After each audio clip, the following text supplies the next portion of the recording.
यीशु मसीह का प्यारा। परमेश्वर के धन्य नाम की महिमा हो।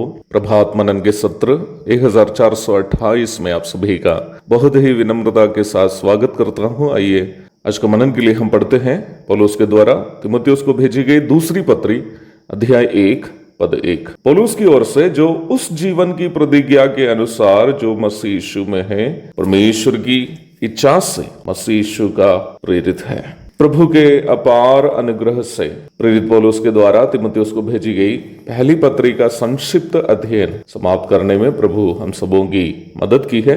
आज हम तीमुथियुस को पौलुस के द्वारा भेजी गई दूसरी पत्री का मनन यहाँ शुरू कर रहे हैं। यद्यपि नया नियम में दी गई पुस्तकों की सूची के अनुसार पौलुस के द्वारा लिखी गई ये अंतिम पत्री तो नहीं है, परंतु समय क्रम के अनुसार देखा जाए पौलुस अपनी मृत्यु के पूर्व सबसे अंत में रची गई पत्री यही है। रोमी जेल में अपना पहला कारावास से स्वतंत्र होने के बाद उन्होंने तीमुथियुस को भेजी गई पहली पत्री, तीतुस को भेजी गई पत्री आदि की रचना की थी। तीमुथियुस के लिए दूसरी पत्री लिखते वक्त पौलुस दूसरा बार जेल में कैद था। दुष्ट सम्राट नीरो मसीही विश्वासियों के खिलाफ अति भयानक सताव को होने दिया, जिसके दरमियान प्रेरित पौलुस भी गिरफ्तार किया गया और वह दूसरे बार जेल में बंद भी हो गया। सताव के डर के मारे उनके कई बंधु मित्र उनके साथ नाता तोड़ दिए। पौलुस लगभग अकेला जैसा हो गया था। अपना पहला कारावास के दरमियान पौलुस को यह प्रतीक्षा थी कि वो बाहर निकलेगा। फिलिपी अध्याय 1 पद 25 और 26, अध्याय 2 पद 24, फिलोमोन पद 22। परंतु इस दूसरे कारावास के दरमियान पौलुस को ये मालूम था कि उसका प्रस्थान का समय आ गया है। दूसरा तीमुथियुस अध्याय 4 पद 6। अपना पहला कारावास के दरमियान बंधु मित्रों से मिलने और बात करने की आजादी उनको थी। प्रेरितों के काम अध्याय 28 पद 16 से 31 तक।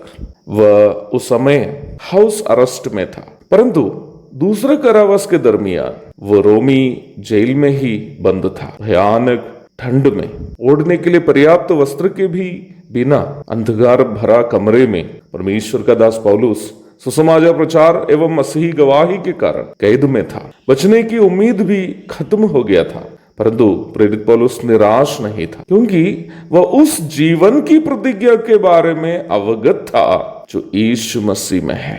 क्या थी वो जीवन की प्रतिज्ञा जो यीशु मसीह में है? यूहन्ना रचित सुसमाचार अध्याय 5 पद 24 में उस प्रतिज्ञा के बारे में प्रभु स्वयं कहते हुए हम पढ़ते हैं, मैं तुमसे सच सच कहता हूं, जो मेरा वचन सुनकर मेरे भेजने वाले पर विश्वास करता है, आनंद जीवन उसका है और उस पर दंड की आज्ञा नहीं होती, परंतु वह मृत्यु से पार होकर जीवन में प्रवेश कर चुका है। जी हाँ, पौलुस ये जानता था कि रोम के जेल में या नीरो के तलवार के तले समाप्त होने वाला नहीं है उनका जीवन, क्योंकि उनका भरोसा उस यीशु मसीह पर था जो मृतकों में से जी उठा। प्रभु यीशु की वाणी उनके कानों में थी, जो यीशु मसीह पर विश्वास करता है अनंत जीवन उसका है, उस पर दंड की आज्ञा नहीं होती, परंतु वो मृत्यु से पार होकर जीवन में प्रवेश कर चुका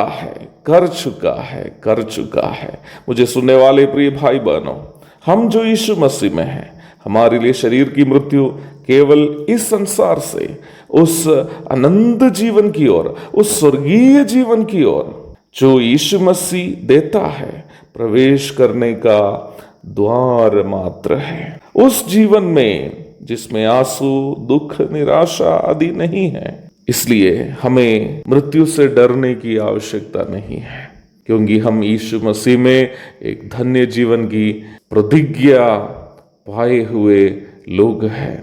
हमें यीशु मसीह में एक धन्य जीवन की प्रतिज्ञा है, जिसका उच्च स्तरीय आनंद हमें अभी भी चखना बाकी है। एक और शुभ दिन की धन्य कामनाओं के साथ आज का मनन का मैं यह पूर्ण विराम करता हूँ। प्रभु आप सबको आशीष दे। आमीन।